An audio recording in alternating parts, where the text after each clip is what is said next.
দিনটা ছিল এপ্রিলের 18 তারিখ, ঠিক মা বাড়ি দিয়ে আসার পরের দিন। সকাল সকাল মা এখানে পেঁয়াজি ভাজছে, গরম গরম ভাত দিয়ে আমরা খাবো।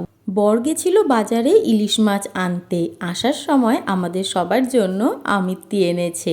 সেদিন আমাদের বাড়িতে সবাই একসাথে ছোটোখাটো একটা খাওয়া দাওয়ার প্ল্যান করা হয়েছিল। মায়ের রান্না বান্না শুরু হয়ে গেছে।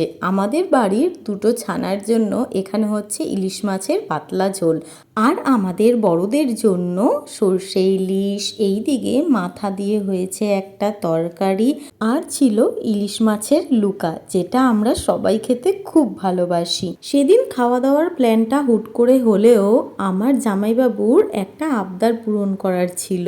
আমার জামাইবাবু মানে পিকলুদা আমার জন্মদিনের দিন কেক আনার পর আমার কাছে আবদার করে যে বার্থডে ট্রিট দিতে হবে, অন্য কোনো ট্রিট দিলে চলবে না, শুধু ইলিশ মাছ খাওয়াতে হবে।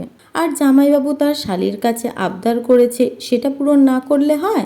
যদিও বা আমি ট্রিট দিচ্ছি না, দিচ্ছে আমার বর, তাও বলবো সবাই একসাথে আনন্দ করে খাওয়া দাওয়া মজা করার আনন্দটা অনেকটাই আলাদা হয়। আর হ্যাঁ, আমি জন্মদিনে কি কি গিফট পেলাম সেটাও কিন্তু তোমাদের সাথে অন্য কোনো মিনি ব্লগে অবশ্যই শেয়ার করব।